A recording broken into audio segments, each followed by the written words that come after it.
Praise the Lord, जय मसीह की। खुदावन के नाम की महिमा हो। और परमेश्वर के कलाम में जाने से पहले ये वचन उन भाई बहनों के लिए है जो अपने जीवन में बहुत मेहनत और संघर्ष कर रहे हैं। हमारे मसीह भाई बहन हैं, विश्वासी भाई बहन हैं, और कई बार वो डिफीट खा जाते हैं और बहुत परेशान हो जाते हैं। तो सल्यूशन है, खुदा के कलाम में सल्यूशन है। यहोशू की पुस्तक में परमेश्वर ने कहा है, पहला अध्याय और 8वीं वर्सेस कहती है कि व्यवस्था की यह पुस्तक तेरे चित्त से कभी ना उतरने पाए, इसी में दिन रात ध्यान दिए रहना, इसलिए कि जो कुछ उसमें लिखा है उसके अनुसार करने की चौकसी करे, क्योंकि ऐसा ही करने से तेरे सब काम सफल होंगे और तू प्रभावशाली होगा। परमेश्वर ये चाहते हैं कि हम जो व्यवस्था की पुस्तक हमें मिली है इसमें मनन करें और इसमें ध्यान लगाएं। एक बार फिर से ध्यान दीजिए, व्यवस्था की पुस्तक तेरे चित्त से कभी ना उतरने पाए। कभी ना उतरने पाए का मतलब ये हो गया कि यदि आप बाहर भी जा रहे हैं तो ये व्यवस्था की पुस्तक हमारे मन में होनी चाहिए, हमारे हृदय में इसके कलाम जो वचन हैं ये हमारे अंदर होने चाहिए, और वो हमारे अंदर तब आएंगे जब हम उसको बार बार मनन करेंगे। बहुत सारे विश्वासी भाई बहन हैं जो जॉबलेस हैं, जिनके पास जॉब नहीं है, वो बहुत परेशान हैं, बहुत फ्रस्ट्रेट हैं, और मैं जब उनके बारे में सोचता हूँ या देखता हूँ तो मुझे बहुत दुख होता है। और मैं जब उनके जीवन को भी देखता हूँ, रीड करता हूँ, तो कहीं ना कहीं कुछ कमी ऐसी मुझे लगती है, या वो मुझे बताते नहीं है, या कुछ भाई बहनों ने मुझे बताया है कि हाँ मेरा जीवन प्रार्थना का जीवन नहीं है, या मैं बाइबल में कम समय दे पाता हूँ क्योंकि मैं बहुत परेशान हूँ, मुझे जॉब की वजह से बहुत दिक्कत आ रही है, मैं मैनेज नहीं कर पाता हूँ। लेकिन सच बताएं, परमेश्वर का कलाम कहता है कि व्यवस्था की ये पुस्तक तेरे चित्त से कभी ना उतरने पाए। चित्त मतलब जो हमारा मन है, इससे कभी नहीं उतरनी चाहिए। चाहे परिस्थितियाँ जितनी खराब हो जाएं, चाहे आपको जॉब अभी नहीं मिल रहा है, कोई बात नहीं, लेकिन ये व्यवस्था आपके मन से कभी नहीं उतरने पाई। ये जो वचन है इनको आप बार बार मनन करते रहिए, और इसी में दिन रात ध्यान दिए रहना। ऐसा नहीं दिन रात मतलब हर काम जो भी काम कर रहे हैं, लेकिन परमेश्वर ने ये मुझसे कहा है, परमेश्वर ने मुझे ये बोला है। अगर आप किसी चीज़ में परेशान हैं तो आप देखिए, इसमें परमेश्वर ने वायदा किया है, उन वायदों को याद करिए। और इसमें लिखा है कि इसी में दिन रात ध्यान दिए रहना, इसलिए। क्यों ध्यान दिए रहना, क्या मिलेगा इससे? तो वहाँ पे कलाम कह रहा है कि इसलिए कि जो कुछ उसमें लिखा है उसके अनुसार करने की तू चौकसी करे। क्योंकि अगर तू रात दिन ध्यान नहीं देगा तो उसमें जो कुछ लिखा है उसके अनुसार चौकसी भी नहीं करेगा, ध्यान भी नहीं देगा। चौकसी करना, इसलिए हमको उसको मनन करना है। क्यों बार बार उसको याद करना है? क्योंकि उसके अनुसार करने की जो कुछ वचन कहता है उसके अनुसार हम चलें, हमारा जीवन वचन के अनुसार बदले। यानी कि हमने वचन तो सुने भवन में, वचन को हमने घर में बाइबल में भी पढ़ा, लेकिन उसके अनुसार हम अपने जीवन को बदलने नहीं पाए। तो वहाँ पे कह रहा है कि उसके अनुसार करने की तू चौकसी करे, क्योंकि ऐसा ही करने से तेरे सब काम सफल। अब आप समझ गए होंगे, मुझे कुछ बताने की जरूरत नहीं है। यानी कि जो कुछ बाइबल में लिखा है उस कलाम के अनुसार तू उसको जब बार बार पढ़ेगा, या विश्वासी भाई बहन उसको बार बार पढ़ेंगे, तो उसके अनुसार करने की चौकसी भी करेंगे। इसलिए उसको बार बार पढ़िए। बार बार वो कह रहा है कि ये काम नहीं करना है, ये परमेश्वर की आत्मा को निंदित करना है, बुराई नहीं करना है, जेलसनेस नहीं करना है, घृणा नहीं करना है, क्षमा करना है। ये बहुत ही आसान है, तो फिर क्षमा क्यों नहीं कर देते हैं? जिन्होंने आपको दिल दुखाया है, जिन लोगों ने आपका, या जिनसे आपको घृणा आती है। क्योंकि अगर आपको जॉब पाना है, अगर आपको अपने जीवन में तरक्की करना है, अगर आपको अपने जीवन से बीमारी दूर करनी है, अगर आपको अपने जीवन से कर्जों से मुक्ति पानी है, तो जो कुछ इसमें लिखा है उसको मान लीजिए। क्योंकि इसमें लिखा है कि ऐसा ही करने से तेरे सब काम सफल होंगे और तू प्रभावशाली होगा। तू प्रभावशाली होगा।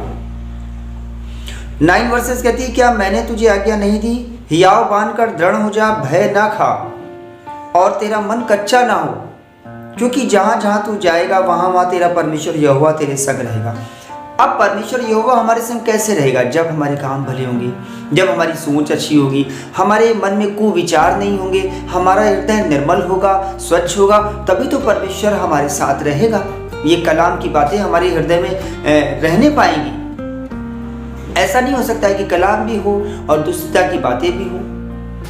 मतलब एक तरफ हम परमेश्वर के साथ भी चल रहे हैं, दूसरी तरफ हम शैतान का आनंद भी उठाना चाहते हैं। तो आप बैलेंस दो तरफ मत करिए। दोनों तरफ बैलेंस करने से आप खुदा के साथ तो नहीं चलने पाओगे, ये तो पक्का निश्चय है। तो एक चीज़ आप इसको मान लीजिए और सोच लीजिए कि हमें क्या करना है। यहाँ पे देखिए 24वीं आयत कहती है, 24वीं अध्याय में, कि यहाँ पे यहोशू कहता है 15वें आयत में, 24 अध्याय और 15वीं आयत में कहता है, यदि यहोवा की सेवा करनी तुम्हें बुरी लगे तो आज चुन लो कि तुम किसकी सेवा करोगे। देखिए, अगर हम अपने खुदाबंद की सेवा करने का मतलब ये नहीं होता है कि आप 24 घंटे बाइबल पकड़े रहें या 24 घंटे आप पढ़ते रहें, ऐसा पॉसिबल नहीं हो पाता है। लेकिन इसका मतलब इस तरह से हो पाता है कि आप जब परमेश्वर के साथ चल रहे हैं तो आपके हृदय में परमेश्वर की बातें ही होनी चाहिए, या उन बातों का आप में प्रैक्टिकरण होना चाहिए या दिखनी चाहिए, आपके नेचर में वो सब दिखना चाहिए। आप खुदा के लोग हैं तो खुदा की बातें करिए। जो शैतानी बातें बोलते हैं वो जो खुदा की तरफ से नहीं है, जिससे खुदा की आत्मा शोकित होती है, तो उन बातों को मत करिए, उनको आपको छोड़ना पड़ेगा। तभी आपको काबिलियत और सफलता, आपको सफलता तभी मिलेगी। आप सफल होना चाहते हैं, क्योंकि जहाँ जहाँ तू जाएगा वो तू प्रभावशाली होगा। परमेश्वर खुदा का कलाम कह रहा है, परमेश्वर कह रहा है इस वचन में कि तू जहाँ जाएगा वह प्रभावशाली होगा। लेकिन कब? जब भी व्यवस्था की पुस्तक तेरे चित्त में बनी रहेगी। कह रहा है ना, व्यवस्था की पुस्तक तेरे चित्त से कभी ना उतरने पाए, इसी में दिन रात ध्यान दे रहना, क्योंकि इसके अनुसार करने की तू चौकसी करे, और ऐसा ही करने से तेरे सारे काम सफल हो जाएंगे। जब तू इस पे दिन रात मनन करेगा कि नहीं, खुदाबंद ने मुझसे कहा है, ये व्यवस्था की पुस्तक में मैं ध्यान दिए रहूंगा, तेरा मन कच्चा ना हो, भयभीत ना हो। कच्चा मन होने का मतलब होता है कि निराश हो जाते हैं बहुत जल्दी कि पता नहीं मुझे मिलेगा कि नहीं मिलेगा। परमेश्वर ने कहा है कि आकाश और पृथ्वी टल जाएंगे, लेकिन मेरा कहा हुआ वचन बिना मात्रा पूरा किए हुए नहीं टलेगा। जो कुछ उसने बातें बोली हैं वो ज़रूर पूरी होंगी। ये विश्वास आपको करना होगा, और ये विश्वास आएगा। और जब तक आपको इसमें आपको बीमारी नहीं जाती है, या आपको जॉब नहीं मिलता है, या आपकी कर्जे से मुक्ति नहीं होती, तब तक आप परमेश्वर को थामे रहिए। और एक दिन आप परमेश्वर के गवाह बनेंगे। आप बताएंगे कि खुदाबंद ने मेरी इस बीमारी को मुझसे दूर कर दिया, मेरे खुदाबंद ने मेरी इस चंगाई में से मेरी बीमारी को मुझसे दूर कर दिया, मेरी तंगी को मुझसे दूर कर दिया, मुझे जॉब दे दिया। लेकिन ऐसा तभी हो पाएगा जब हम परमेश्वर के लोग होंगे।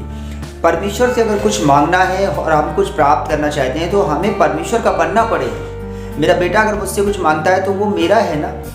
तो ऐसे ही दूसरे जो बेटे और बेटे बेटियां हैं या पड़ोसी के बेटे बेटियां हैं, वो इतने अधिकार से हमसे नहीं मांगते हैं, लेकिन मेरा बेटा इसलिए मुझसे अधिकार से मांगता है क्योंकि उसका मेरे से कोई रिश्ता है। आपका रिश्ता भी जब परमेश्वर से, खुदा से बहुत मजबूत हो जाएगा तो आप भी उससे बार बार मांगिए। उसके वचन में लिखा है ना, वो कहता है मांगो तो तुम्हें दिया जाएगा, खटखटाओ तो तुम्हारे लिए खोला जाएगा, क्योंकि जो कोई मांगता है उसे मिलता है, जो कोई खटखटाता है उसके लिए खोला जाएगा। मांगिए, परमेश्वर चाहता है मांगिए, लेकिन कब हम मांगेंगे? जब हम उसके बेटा और बेटी होने के लायक अपने आप को बनाएंगे ना, जब उसके हिसाब से चलेंगे, तभी तो हमारे मांगने का हक होगा। मेरा बेटा मेरी बात नहीं सुनेगा, वो मुझसे मांगेगा, मैं उसे क्यों दूंगा? जब वो मेरी बात मानेगा, मेरे अनुसार करेगा, वो मुझसे मेरे पापा मुझे ये चाहिए, मैं उसे बिल्कुल ला के दूंगा। मेरा खुदाबंद भी मुझसे, जब मैं उसके रास्ते पे चलूंगा तो मेरा खुदाबंद मुझे क्यों नहीं जवाब देगा? मेरा खुदाबंद मेरी आवाज़ क्यों नहीं सुनेगा, मेरी प्रार्थना क्यों नहीं सुनेगा, मेरी बीमारी क्यों नहीं दूर करेगा? लेकिन मुझे उसके लायक बनाना है। आप उसके लायक बनिए। खुदाबंद आपसे बहुत प्यार करते हैं। वो चाहते हैं कि आपको ब्लेसिंग मिले, वो चाहते हैं कि आपको जीवन में तरक्की हो, आपको जीवन में और बहुतायत से जीवन मिले। आपको मेरा वीडियो अच्छा लगा होगा तो इसे दूसरों तक शेयर करिए, दूसरे भाई बहन तक ये पहुँचे, जिससे कि वो खुदा के कलाम पे भरोसा करके आगे बढ़ें और जीवन में तरक्की पाएं। God bless you.